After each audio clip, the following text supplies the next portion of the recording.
Good morning, class. Today is Friday, January the 22nd, 2021. Can you say it with me? Let's say it together. Today is Friday, January the 22nd, 2021. And I am so excited today.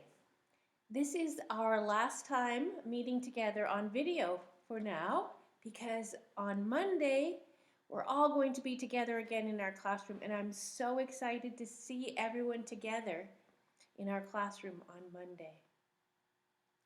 But for now, can you tell me, if today is Friday, what was yesterday? Do you remember? If you said Thursday, you're correct. Now think again. If today is Friday, what will tomorrow be?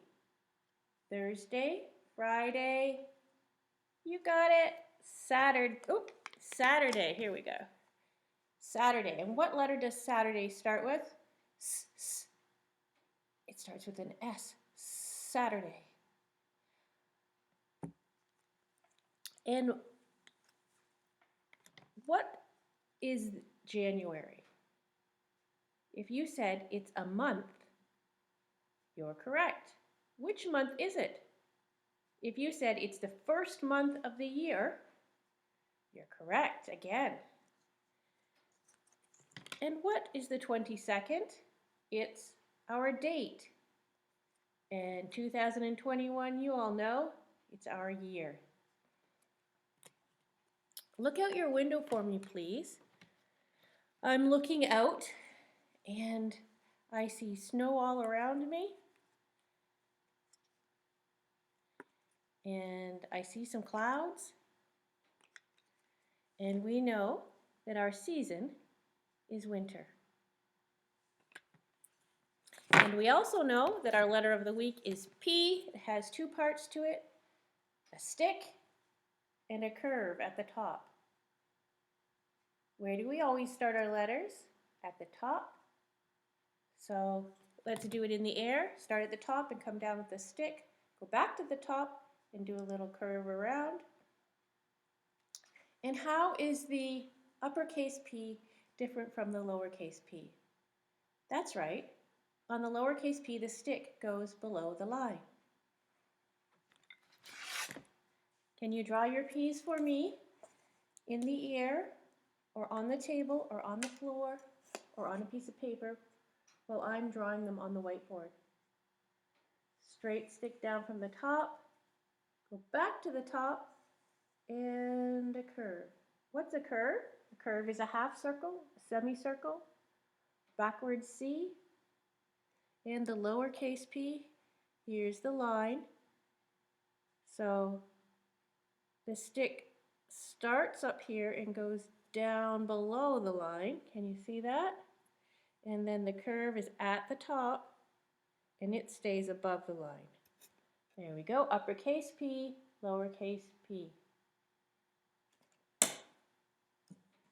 We've been practicing it all week, and I know by now you're an expert at making P's. Let's see what this book says about the letter P. P is for perfect. Are you perfect at making the letter P? I imagine you're pretty close to perfect.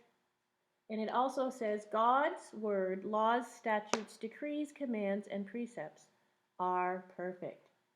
And that means that when we read in God's word, we memorize those verses, we know that those words are true. We know we can trust them, and we know they give us good advice. They give us good direction on how to live.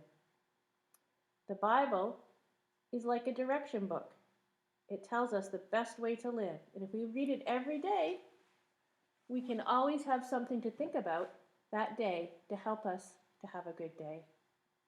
Well, we said the word perfect starts with P, and there's a picture on this page. Picture and page also start with P. And this picture is a bird whose name starts with P. Do you know what bird that is? It's a beautiful bird with very pretty feathers, and it's called a peacock. You got it. Perfect and peacock. In language today, before we start our language, let's review those memory verses, because today is the day when you say it by yourself. And remember, we are putting last week's verse together with this week's verse because they come right after each other in the Bible. They're both found in the book of Psalms. They're both found in chapter 118. And last week's verse was, "The Lord is with me. I will not be afraid." And this week's verse was verse 7. Again, we say, "The Lord is with me. He is my helper." We can pretend we're holding on to his hand. He's holding on to our hand. He's our helper. And if we've invited him into our life to be our best friend, then he's with us all the time. We can hold his hand, we can talk to him, and we can know that when we don't know what to do, Jesus does know what to do. He always knows the best answer. And he always knows that when we're not feeling happy, we're feeling scared or sad, that he knows how we feel. And he wants to help us to feel better. So the Lord is my helper. The Lord is with me. He is my helper. Psalm 118, verse 7. I hope you remember that. And when you are feeling like you need a friend, you don't know who to talk to, there's always adults there to talk to. But when we need the best advice, we can talk to our best friend Jesus, our Heavenly Father. And he's never going to give us a bad answer. That can make us feel confident. It makes us trust Jesus and know that he's always there to take care of us. He will never hurt us, and he always has the best answer. That gives us confidence. We can believe that he is with us, that he loves us. We can believe that he made us special, not like anyone else. And our story today about confidence is called "God is my bodyguard, and Jesus holds my hand." If God is our bodyguard, that means he's our protector. That makes me feel safe, knowing that God is my protector. There's no better protector out there. And Jesus holds my hand. I hope when you're reading those stories, it helps you to know how much Jesus loves you and how much you can trust him. Well, in your language book, JK's, you have a craft page that has some pricky, pointy porcupines. Pricky, pointy porcupines. You can see their quills sticking out of them. So you are going to color that uppercase P, whatever color you'd like to color in your very best coloring. And you're going to color the porcupines brown. And then for their quills, you can use some different things. You could use toothpicks. If you have some toothpicks, they're very pointy and you could glue them on top of the quills. If you don't have toothpicks, you could break up some spaghetti noodles and they will point out of the porcupine-like quills. And if you would rather, you can use some brown construction paper if you have it, like Mrs. Pedler has cut out some quills, pointy quills out of brown construction paper. And if you just have white paper, that's okay too, because you could color the quills brown. And if you don't have a brown crayon, you can just leave them white. So whatever you use for your quills, you're going to glue them onto the quills on the porcupine and make them stick out like that. Glue as many on as you can, either with your spaghetti noodles, your toothpicks, or your pieces of paper. You're going to do that after you've done your very best coloring. And have fun with that. So that's for the JKs. And the SKs, you're going to do your lowercase p, and it looks like this. It's got a picture of a cute little piggy, but can you see what the piggy is missing? That's right, he can't hear anything. He's missing his ears. And he's missing something at his back end. He's missing his tail. So that poor little piggy, we don't want him to have no ears or no tail, so we're going to help him out. After you've colored your lowercase p in your very best coloring, and you've colored your pig pink in your very best coloring, and you've colored the dirt either brown or green for the grass, then you're going to cut out 2 triangles. If you have pink paper, use it. If you don't, you can use white paper. You can color it pink. After you've cut out 2 small triangles, you're going to fold the top of the triangle down like that. Does that look like a piggy ear? Fold both of the triangles down so they look like ears, and then glue them onto the pig so he can hear. So you're going to glue them on right where he should have his ears. 2 ears. And pigs have curly tails, so we are going to cut out a spiral. You might not have heard of a spiral before, but a spiral looks like a snail. So we go around in a circle and around and around, kind of like a snake.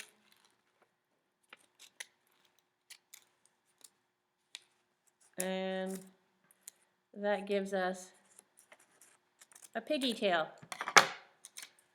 If you need some help with your piggy tail, you can ask. You can do just like a C if you like.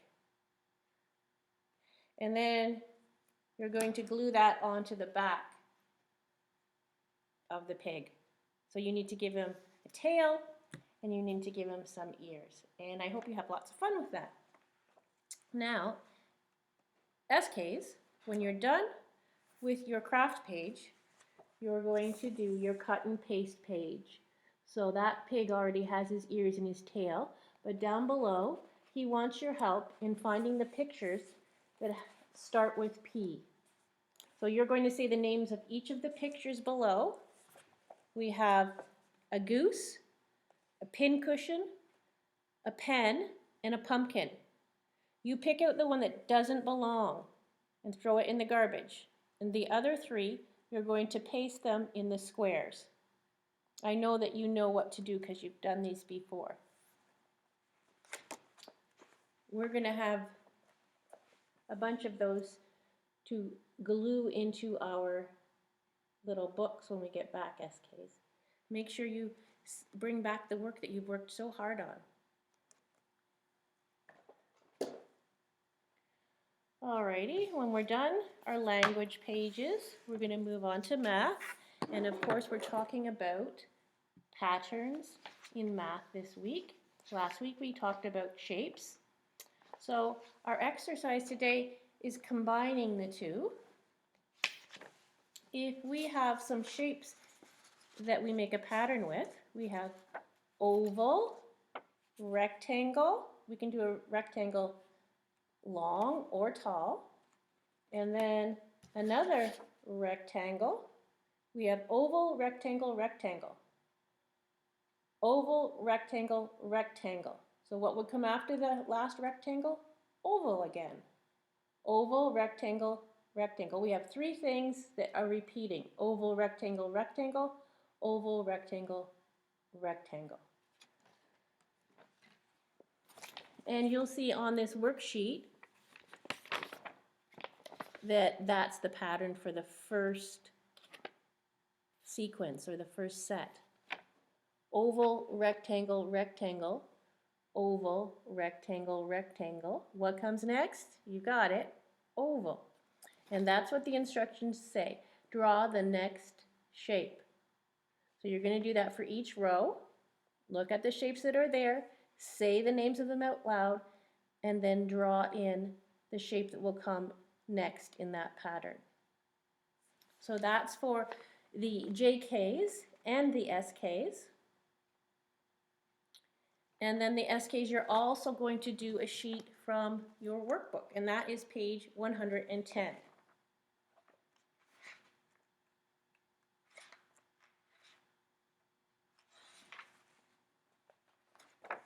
This page right here, it says draw to complete the following patterns. So it's the same thing as you did here, only it's not the same shapes, it's some pictures. We have star, spiral, that's just what we talked about. A spiral is like a snail, like the pig's tail. Star, spiral, star, spiral. And then you have to fill in the next two blanks here. What will come next in the pattern? Star, spiral, spiral. You got it. Say it out loud. Star, spiral. Each row has a different pattern. You need to say the pattern out loud so that you'll know what to fill in the blank. And then the last rectangle doesn't have anything. Do you know why? That's right, you're going to make your own pattern. And remember, we could make a pattern with anything. We've made lots of different patterns this week, from shapes, from colors, from shoes, from plates, from cups, from bears, from cubes, from flowers, from animals.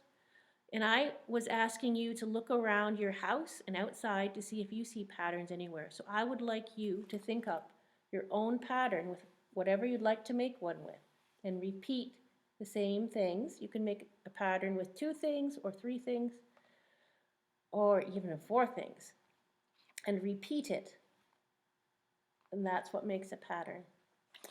Okay. That's our math. We're speeding through our work today. You're doing such a good job. It's Friday, so don't forget to attach your letter cards to your ring and make your bracelet. And I think since we've been working so hard, we need to take a deep breath. Let it out slowly. I have 10 little fingers. They can do things. Would you like to see? I can reach them up high to the sky. I can cut a piece of pie. I can reach down low and back up again to make an O. I can reach them up and make a cup and take a drink. I can stretch them out wide. I can close them tight, stretch them out wide, close them tight, and fold them, just so. Do you need to take a break to go to the bathroom, get a snack, and then find a cozy chair and lean back? Do you remember who we talked about yesterday in our story time? That's right, it was Snowflake Bentley. He was learning some very interesting things about snowflakes. One of the things he learned was they're all beautiful, but there's not any snowflakes. There's no 2 snowflakes that are exactly alike. And that is interesting because our Heavenly Father created snowflakes. He created flowers. He created people, everything on this earth. And no 2 human beings are exactly alike either. Do you think looking at the snowflakes reminds us that God thinks we're very special, we're very unique, and He loves us, and we can be confident that He's always there with us? So looking at nature helps us to remember that God is there and He cares about us. Well, Snowflake Bentley was very curious about snowflakes. Let's see where we left off. So remember, he didn't give up. Nobody else seemed to be quite as interested in snowflakes as he was. And every time he tried to catch one, they melted. But remember, he was determined that he would be able to take pictures of snowflakes to show other people. So even though his first pictures were failures, there's that special camera that his parents had spent so much money on and had given so much money away that they could have used for other things, just because they knew that Bentley was so interested in snowflakes and he had worked so hard to be able to get good pictures. So they scrimped and they saved and they bought that beautiful, expensive camera. Do you remember how expensive it was? Yes, it was as expensive as 10 cows. And it was taller and bigger than one little baby calf. And there it is. Bentley looks pretty excited. What's he holding in his hand? Is that a picture of a snowflake? Well, even though his first pictures were failures, only shadows, he would not quit. That's an important lesson. Just because we don't know how to do something perfectly the first time doesn't mean we should quit. If it's important and we want to learn how to do it, we should be determined and we should keep trying. And he did. Mistake by mistake, snowflake by snowflake, Willie worked through every storm. Winter ended, the snow melted, and he still didn't have any good pictures. He waited for another season of snow. And one day, in the second winter, he tried a new experiment, and it worked. Willie had figured out how to photograph snowflakes. Now everyone can see the great beauty in a tiny crystal, he said. So the snowflakes were actually crystal shapes. And do you also remember that he found out that there was 6 branches in each snowflake? Willie's experiment happened when he used a very small lens opening, which let in only a tiny little bit of light. He kept the lens open for several seconds and sometimes up to a minute and a half with only a tiny little bit of light, and that helped him to zoom in on the snowflakes. He learned, too, that he could make the snow crystals show up more clearly by using a sharp knife to cut away all the dark parts on the camera film around the crystals. So he kind of engraved around them. This etching meant extra hours of work for each photograph, but Willie didn't mind, and there he is, very excited, jumping up with that first photograph of a snowflake.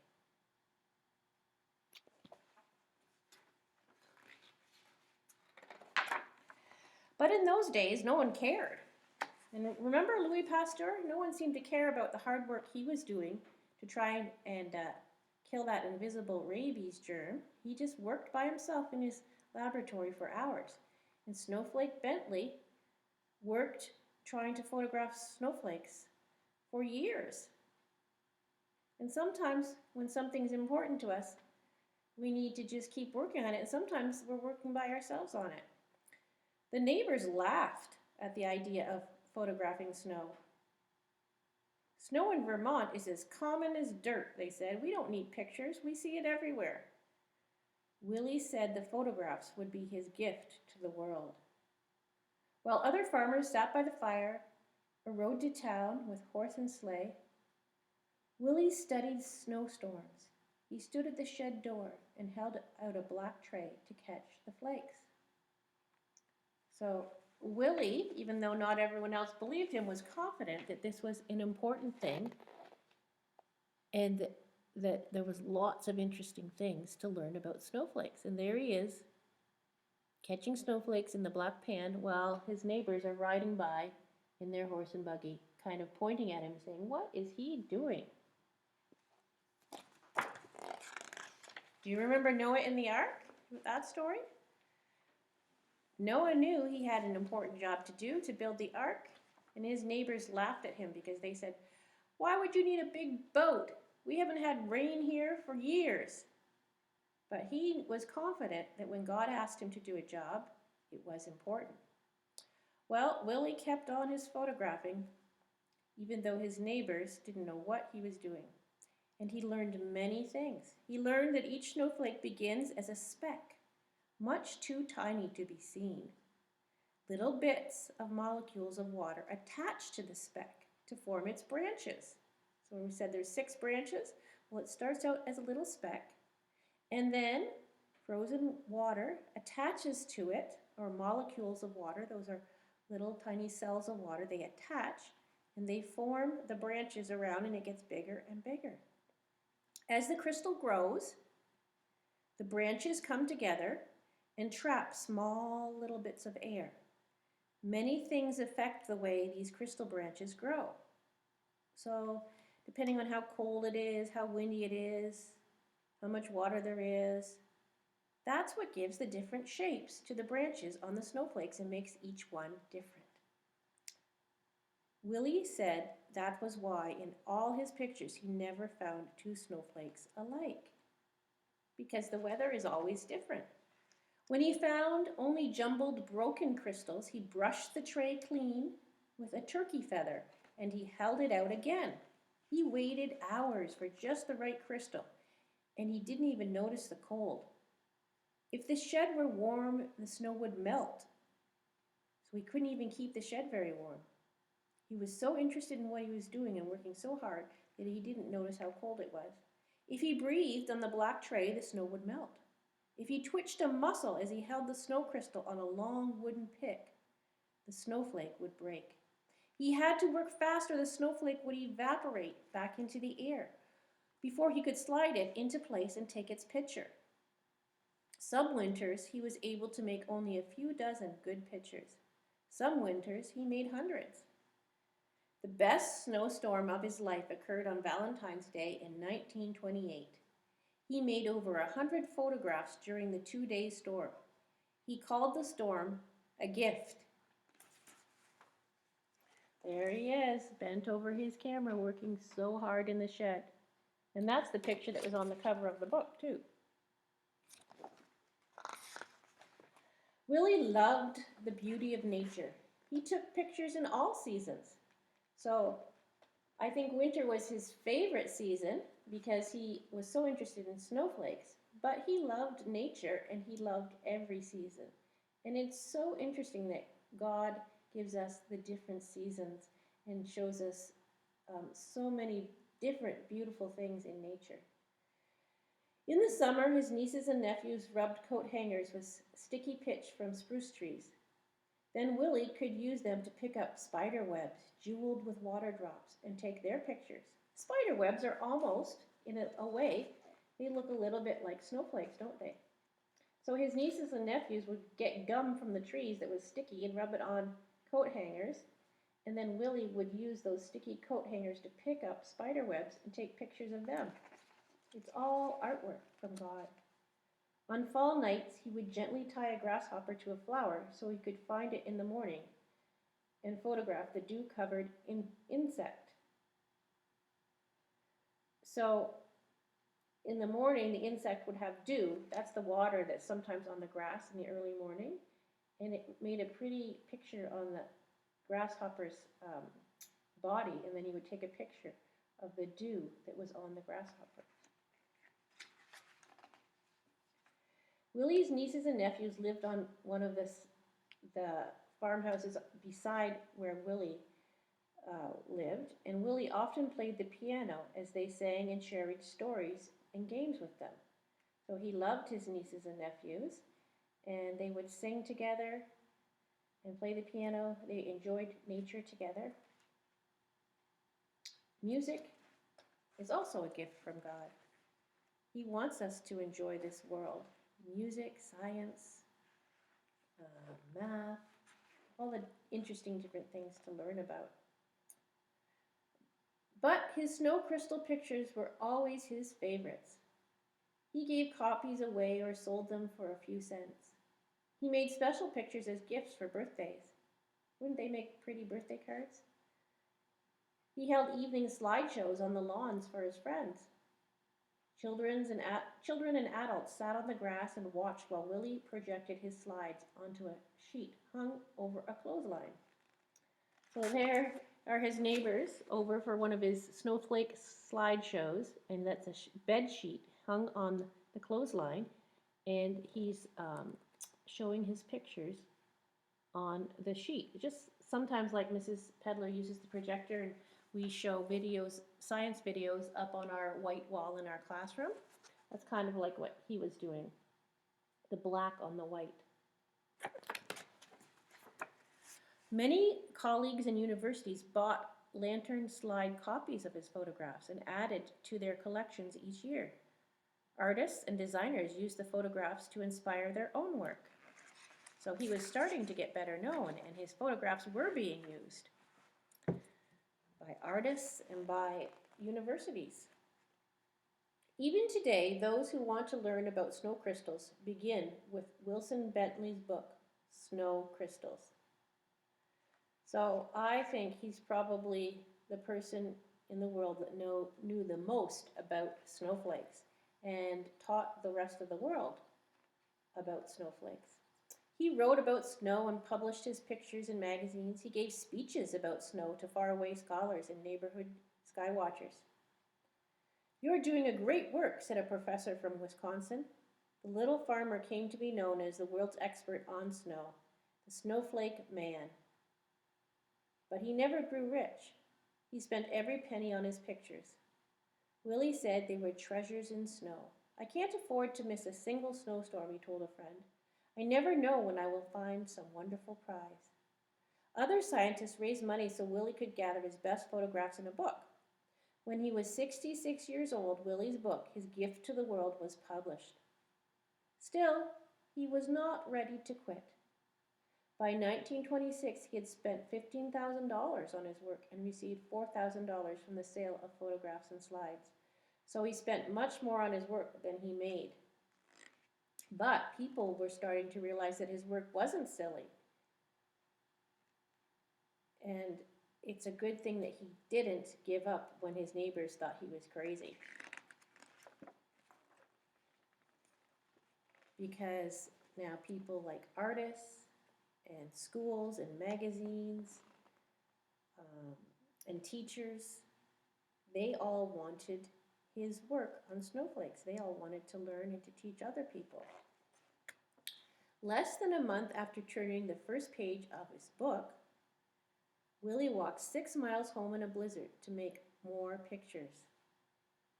But he became ill with pneumonia after that walk, and he died 2 weeks later. So he got that book published and left it for other people to read, and he was still so interested in snowflakes, he was walking in a blizzard to take more pictures in the big snowstorm. There he is. But he got a very bad cold called pneumonia, and he got infection in his chest. And nowadays we have antibiotics that can help when you get a really bad chest infection called pneumonia. But unfortunately, Willie didn't get better, and he died. But he died doing what he loved, being out in the snow and taking pictures. That is the real life story of Willie Bentley, Snowflake Bentley.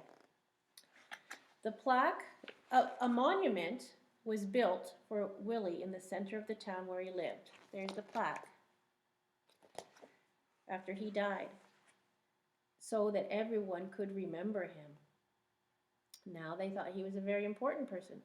The girls and boys who had been his neighbors grew up and told their sons and daughters the story about Snowflake Bentley, the man who loved snow. 40 years after Wilson Bentley's death, children in his village worked to set up a museum in honor of the farmer scientist. And his book was taken, The Delicate Snow Crystals That Once Blew Across Vermont, Past Mountains, Over the Earth. Oh, his book is taken. Those snow crystals that he was working with, it once blew across his farm in Vermont, past the mountains, and over the earth. Neighbors and strangers have come to know of the icy wonders that land on their own mittens, thanks to Snowflake Bentley. People all over the world now know so much more about snowflakes than they did before. And on this monument plaque, it says, Snowflake Bentley, Jericho's world-famous snowflake authority. For 50 years, Wilson A. Bentley, a simple farmer, developed his technique of microphotography. That's Micro means very small. Remember, he used a very small amount of light to take those pictures. To reveal the world to the world, the grandeur and the mystery of the snowflake. And snowflakes are a very beautiful, mysterious, crystal shape artwork from God. It's universal hexagonal shape, and it's infinite number of lovely designs. That infinite means we can't count how many different snowflakes they are. They're all, each one is different and unique. And they're shaped in hexagons. And remember, we talked about hexagons when we were talking about shapes. A hexagon looks like a stop sign. Hexa means 5. It has 5 sides. So something like this.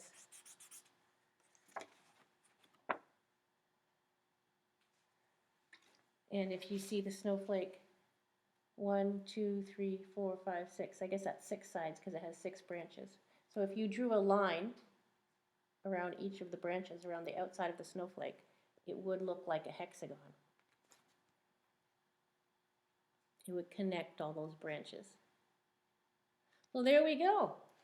Another interesting story about a real person who loved science and studied and worked hard until they had many interesting things to share with the rest of the world. They didn't give up when other people didn't believe in them. They had confidence to know that God had given them a good brain and he had something very interesting for them to learn to share with other people. Well, I hope you use those good brains that God has given you to learn all about his wonderful world, the wonder all around us, in art, in math, in language, in science, in music, in gym. All these things are things that we can learn and new things that we can do to enjoy the world that God has given us. I hope you do that this afternoon. Do some things that you find fun.